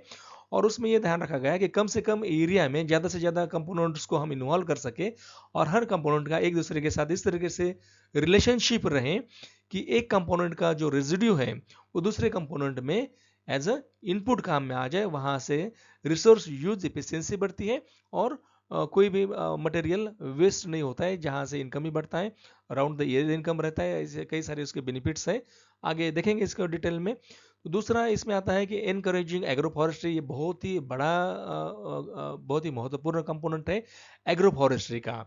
ट्रीज़ को लगाना, ट्रीज़ के बीच में हमारी जो भी ज़रूरती फसलें हैं उनको उगाना। तो यहाँ से क्या होता है कि जो आजकल कार्बन सिक्वेस्ट्रेशन की बात हम करते हैं, कार्बन सिक्वेस्ट्रेशन का मीनिंग है कि जो एनवायरमेंटल कार्बन डाइऑक्साइड है उसको फिक्स करना है हमें ज़मीन में, ऑर्गेनिक फार्म में। मतलब जो फॉरेस्ट्री ट्रीज में सबसे ज़्यादा एफिशिएंसी होती है, क्योंकि ये कार्बन डाइऑक्साइड को हर हर क्रॉप का, हर जो ट्री है, चाहे छोटे क्रॉप हो, हर किसी की टेंडेंसी होती है कार्बन डाइऑक्साइड को वो अपने अंदर ले लेता है, और फिर जो भी उसका फोटोसिंथेसिस वगैरह होके जो ऑर्गेनिक फार्म में जो प्रोडक्ट्स तैयार होते हैं, असिमिलेट्स हम जिसको बोलते हैं, तो वही हो गया उसका फिक्सेशन। बाद में जाके ये सारे इसमें से चीज़ें ज़मीन में ही जाएगी, वहाँ पर डिकम्पोजिशन होगा, और इस तरीके से आपके सॉइल में कार्बन बढ़ेगा, ऑर्गेनिक कार्बन बढ़ेगा। तो इस तरीके से कार्बन सिक्वेस्ट्रेशन के लिए ये और एग्रो फॉरेस्ट्री का कंपोनेंट बहुत इंपॉर्टेंट है। फिर तीसरा तरीका है मॉडर्न फार्मिंग में जिसको इंक्लूड करने की बहुत ज़रूरत है, वो है प्रिसीजन एग्रीकल्चर का। अब प्रिसीजन एग्रीकल्चर को हम बस इस व्यू से देखते हैं, कई बार बात जब आती है तब जो मॉडर्न टेक्नोलॉजीज हैं बस उनका यूज़ करना, जैसे GPS, drones, artificial intelligence, VRT, मैंने जैसे पहले भी बताया था, सिमुलेशन। लेकिन ये क्यों यूज़ करना है इसको समझना ज़रूरी है। तो जनरली हम यहाँ पर क्या करते हैं कि प्रिसीजन एग्रीकल्चर को हम 5 आर उस तरीके से इनको देखते हैं। 5 आर का मतलब होता है, यहाँ पर आर होते हैं राइट। तो राइट इन द सेंस क्या चीज़ें हमें राइट करनी है, पहले तो हमें एक राइट इनपुट को लेना है। जो भी इनपुट हम यूज़ कर रहे हैं, जैसे पानी हो, न्यूट्रिएंट हो, फर्टिलाइज़र हो, विडिसाइड हो, सीड हो, जो भी न्यूट्रिएंट हमें, सॉरी, जो भी इनपुट हमें यूज़ करना है, वो एक राइट तरीके से सिलेक्ट किया हो न्यूट्रिएंट, मतलब जिसकी ज़रूरत है वही सिलेक्ट करना है। मतलब 5 आर में क्या आ गया, प्रिसीजन एग्रीकल्चर के 5 आर, 5 आर आप हमेशा ध्यान में रखिएगा।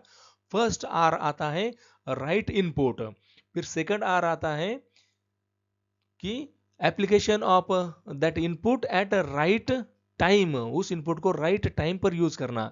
फिर तीसरा आता है उस इनपुट को राइट प्लेस पर अप्लाई करना, राइट प्लेस पर अप्लाई करना।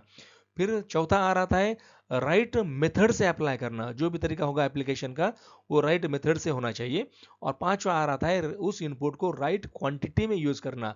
तो जी ये 5 आर इनको अचीव करने के लिए फिर हम ये सारी मॉडर्न टेक्नोलॉजीज का यूज करते हैं, जिसको कंबाइनली हम प्रिसीजन एग्रीकल्चर बोलते हैं।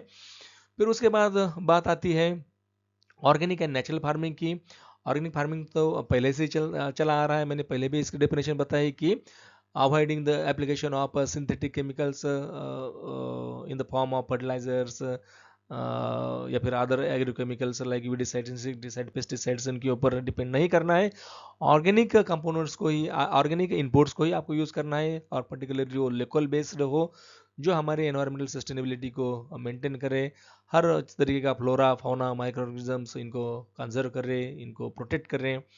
तो इन चीज़ों को ऑर्गेनिक में कहा जाता है। उसी का नेक्स्ट वर्जन जो है, आजकल नेचुरल फार्मिंग की बहुत सारी बात हो रही है, तो नेचुरल फार्मिंग में ये कहा गया कि आपको एक्सटर्नल इनपुट बिल्कुल ही अप्लाई नहीं करने हैं, जो भी होगा वो फार्मिंग में वहीं से पैदा होगा और वहीं से अप्लाई किया जाएगा। तो इसके भी कई सारे तरीके हैं। इसके लिए आपका एक इंटेंसिव कोर्स भी है, आप उसमें कई सारे चीज़ें पढ़ोगे।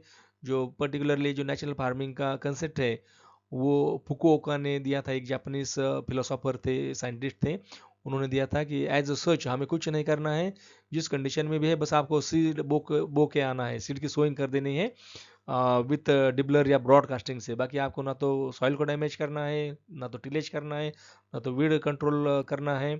तो जैसे फसल आ रही है उसी को हमें काटना है। तो वो नेचुरल वे बताया गया था, लेकिन प्रैक्टिकली ये बिल्कुल पॉसिबल नहीं है।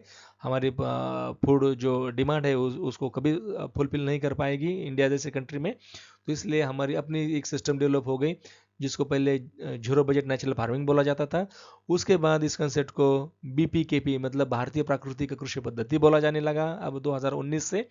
और उसमें 4 पिलर के ऊपर ये सिस्टम बेस्ड होता है, जीवामृत, बीजामृत, मॉइस्चर एंड मल्चिंग मैनेजमेंट। अब ये क्या चीज़ें है, ये जैसे बताया कि वो इसके लिए एक अलग से कोर्स ही है। उस कोर्स में आप डिटेल में पढ़ोगे, तो मैंने बस यहाँ पर थोड़ा सा उसका आपको ग्लिम्सेस दे दिए। तो ये चीज़ें भी मतलब करना ज़रूरी है मॉडर्न एग्रीकल्चर में। इनको ध्यान में रखते हुए उस तरीके से अपना पैकेज ऑफ प्रैक्टिस बनाना ज़रूरी है। फिर नेक्स्ट बात आती है कंजर्वेशन एग्रीकल्चर की। कंजर्वेशन मतलब हमें चीज़ों को कंजर्व करना है। क्या क्या कंजर्व करना है? हमें मॉइस्चर को कंजर्व करना है, हमें सॉइल को कंजर्व करना है, हमें उसको फर्टिलिटी को कंजर्व करना है। इसके लिए तरीके जो बताए गए हैं कि नो टिल, आपको मिनिमम सॉइल डिस्टर्बेंस करना है, मतलब मिनिमम टिलेज करना है।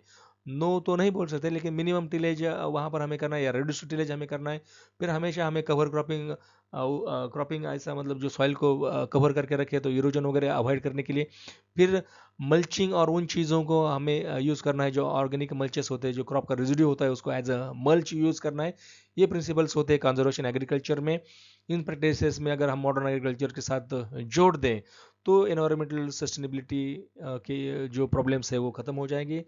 और नेक्स्ट आता है इसमें एफिशिएंट वाटर मैनेजमेंट। जो मॉडर्न तरीके हैं वाटर मैनेजमेंट के, ड्रिप इरिगेशन, स्प्रिंकलर इरिगेशन, फिर जो रेन वाटर का हार्वेस्टिंग होता है फार्म पॉन्ड्स में वगैरह, जो हम हार्वेस्टिंग करते हैं, वाटर कंजर्वेशन करते हैं, ग्राउंड वाटर टेबल की लेवल बढ़ाने के लिए जो भी चीज़ें की जाती है, वो सारी चीज़ें इसमें इफिशिएंट वाटर मैनेजमेंट में आ जाएगी। उसके बाद नेक्स्ट है सस्टेनेबल मैकेनाइजेशन। मतलब हमें मैकेनाइजेशन तो करना है, लेकिन वो सस्टेनेबल होना चाहिए। और कहाँ कहाँ पर ये किया जाता है कि आप अपनी जो एनर्जी की रिक्वायरमेंट है वो सोलर एनर्जी से फुलफिल करें, तो इसलिए सोलर पंप लगाया जाए।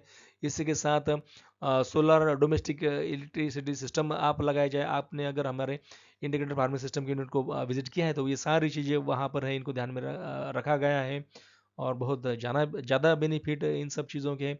उसके बाद एनर्जी एफिशिएंट टूल्स हो गए, मतलब हमें बहुत हेवी मैकेनाइजेशन नहीं करना है, लेकिन कुछ ऐसे माइनर टूल्स इंप्लीमेंट्स हम यूज़ कर सकते हैं। छोटे छोटे पावर टिलर्स, या मैनुअल चलने वाले कुछ सीड ड्रिल्स, मैनुअल वीडर्स, इस तरीके की माइनर मशीनरी को हम यूज़ कर सकते हैं। तो इसको हम बोलते हैं सस्टेनेबल मैकेनाइजेशन। मतलब मॉडर्न तरीके पर तो जाना है, लेकिन बहुत हेवी मैकेनाइजेशन नहीं करना है। फिर नेक्स्ट बात आती है climate resilient crops and practices के ऊपर। तो जो भी हम क्रॉप्स रख रहे हैं अपने क्रॉपिंग सिस्टम में, या फिर उनकी जो भी वैरायटीज़ रख रहे हैं, हम इन चीज़ों पर फोकस करें कि उनमें अपने जो भी लोकल प्रॉब्लम्स आ रहे हैं क्लाइमेट के कारण या क्लाइमेट चेंज के कारण, उनको वो टॉलरेट कर सकें, उनमें एज अ रेजिस्टेंस वो वहाँ पर खड़ी रह सकें। तो वहाँ पर उस तरीके से वैरायटीज़ डेवलप करना, या फिर अलग अलग तरीके से अलग अलग क्रॉप्स लगाना, मिक्स इंटरक्रॉपिंग करना, क्रॉप रोटेशंस फॉलो करना, इन इस तरीके से क्लाइमेट रिजिलियंस हम अपने क्रॉपिंग सिस्टम में, फार्मिंग सिस्टम में ला सकते हैं। अब अगर हम कंपैरेटिवली बात करें ट्रेडिशनल वर्सेस मॉडर्न फार्मिंग की, तो यहाँ पर एक टेबल फॉर्म में मैंने कुछ चीज़ें लिखी हैं। अगर एग्जामिनेशन में इस तरीके का क्वेश्चंस आता है कि differentiate between traditional and modern farming, तो आप इस तरीके से उसको आंसर में लिख सकते हैं।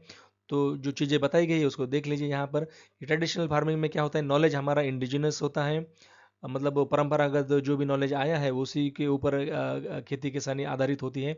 और सिस्टम एक सेल्फ सफिशिएंसी होती है, क्योंकि कम मात्रा में कम रिसोर्सेज का, कम इनपुट्स का हम यूज़ करते हैं। नेचुरल प्रोसेसेस को यहाँ पर फेवर किया जाता है। जो भी इकोसिस्टम के अदर पार्ट्स हैं, फ्लोरा फाउना, उनको डैमेज नहीं होता है। और जो मॉडर्न फार्मिंग है, अब यहाँ पर मॉडर्न फार्मिंग को बिल्कुल विलन की तरह नहीं दिखाया गया है। उसके भी मॉडर्न फार्मिंग करते समय हम अब इस स्टेज तक ऐसा मान रहे हैं, जो पिछले स्लाइड में मैंने दिखाया था कि मॉडर्न फार्मिंग में कुछ चीज़ें इंक्लूड करने के बाद वो बेनिफिशियल हो सकती है। तो इसलिए हमेशा मॉडर्न फार्मिंग को निगेटिव वे में लेना या उसको एज अ प्रॉब्लम बताना, ये हमें बंद कर देना चाहिए। और मॉडर्न फार्मिंग में भी कुछ प्रैक्टिसेस ऐसे अपनाएं जहाँ से सस्टेनेबल वे में हम अपनी इनकम बढ़ा सके।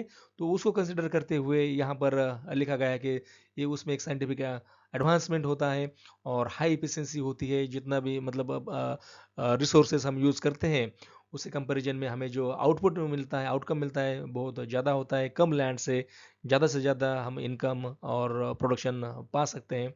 फिर ट्रेडिशनल फार्मिंग में होता है कि स्मॉल स्केल पर होता है और जनरली सब्सिस्टेंस टाइप का होता है, जो फैमिली की रिक्वायरमेंट होती है उसको पूरा करने के लिए ही बस इसको किया जाता है। और मॉडर्न फार्मिंग में इसका कोई ऐसा एक्चुअली लिमिटेशन है नहीं, आप स्मॉल स्केल पर भी कर सकते हैं, लार्ज स्केल पर भी कर सकते हैं। बस इसमें खासियत है कि मार्केट ओरिएंटेड होता है। जिन चीज़ों की मार्केट में ज़रूरत है उनके ऊपर फोकस किया जाता है, मतलब प्रॉफिटेबिलिटी बढ़ाना, ये इसका उद्देश्य होता है। हालांकि फैमिली की रिक्वायरमेंट के बाद हम मार्केट रिसर्च करते हैं। हमारा प्रोडक्शन ही इतना होता है कि पहले हम अपनी फैमिली की रिक्वायरमेंट्स को पूरी करें और फिर हमारे पास उतना सरप्लस बचता है कि हम इसको मार्केट में भी बेच पाए, क्योंकि प्रोडक्शन लेवल ही हायर होता है मॉडर्न फार्मिंग में। अब जो ट्रेडिशनल फार्मिंग है उसमें ऑर्गेनिक इनपुट्स उस तरीके से यूज़ किए जाते हैं जो नेचुरल तरीके से हमें अवेलेबल होते हैं। फिर जनरल रेन फेड वे में ये फार्मिंग किया जाता है, बारिश के पानी के ऊपर। मॉडर्न में थोड़ा सा हम एक्सटर्नल इनपुट्स को हायर यूटिलाइजेशन करते हैं, मैकेनाइजेशन होता है और इरिगेशन का भी हम यहाँ पर यूज़ करते हैं। इरिगेशन का मीनिंग ये हो गया कि बस ज़्यादा पानी है तो इरिगेशन पॉसिबल, ऐसा बिल्कुल नहीं है। हम जैसे मॉडर्न मेथोडोलॉजीज के बारे में बताए, जो माइक्रो इरिगेशन के सिस्टम्स है, ड्रिप है, स्प्रिंकलर है, रेनगन है, उनके द्वारा कम पानी में भी हम अपने फील्ड को इरिगेटेड बना सकते हैं। तो इन चीज़ों को मॉडर्न फार्मिंग में ध्यान में रखा जाता है। फिर ट्रेडिशनल फार्मिंग में क्या होता है कि हाई बायोडाइवर्सिटी होती है।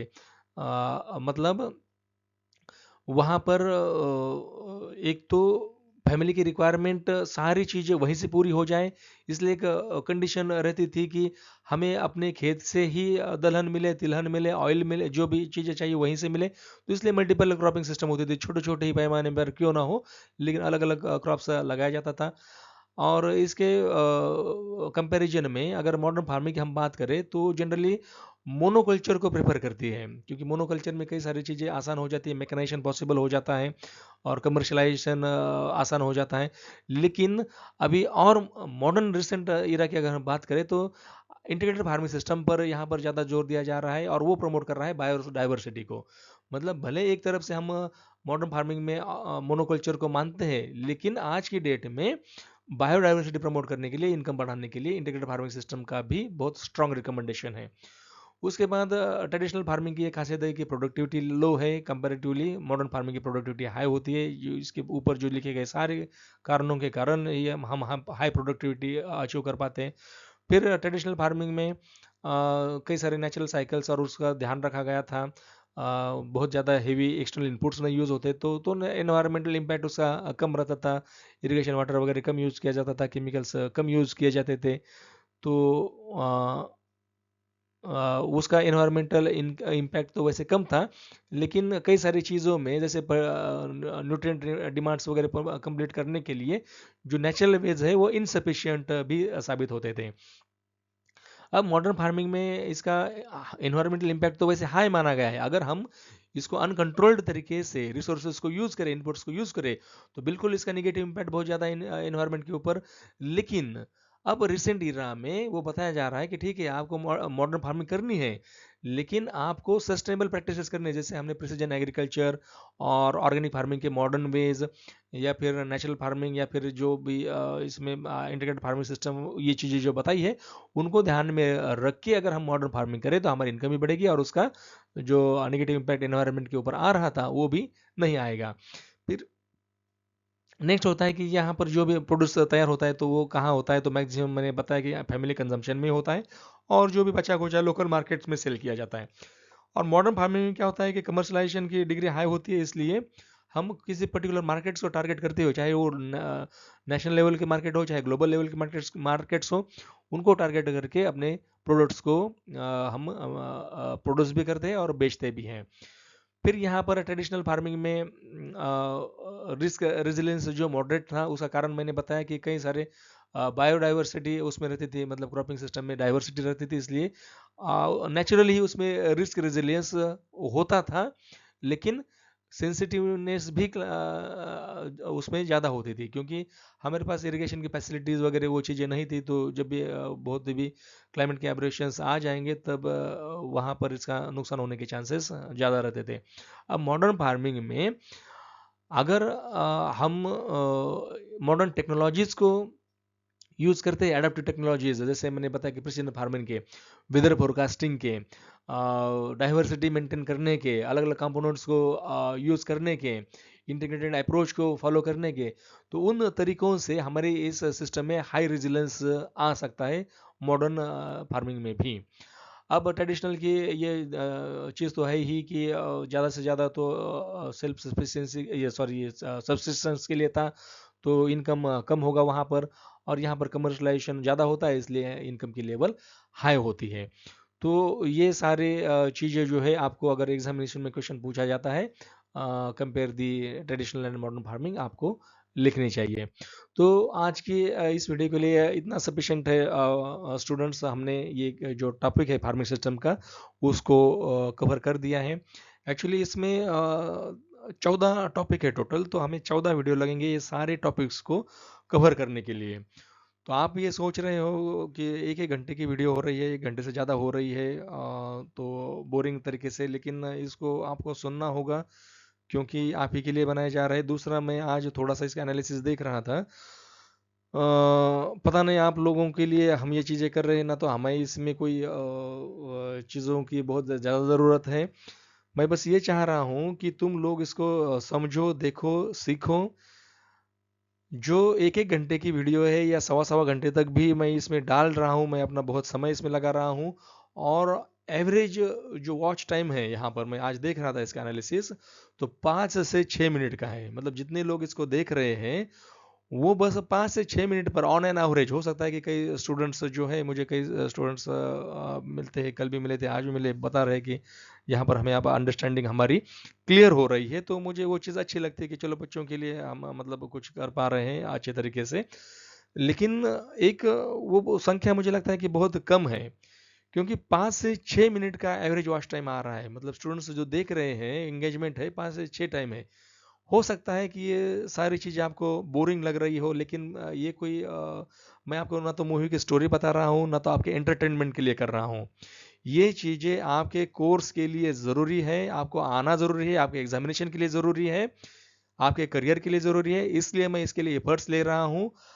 आप उसको एंटरटेनमेंट के हिसाब से सोच रहे हैं तो फिर उसमें कोई फ़ायदा नहीं होगा, ना तो आपका होगा ना तो मेरा होगा आपका, बल्कि इसमें नुकसान ही हो जाएगा। तो आप ज़रा देखो इसको तरीके से, समझो।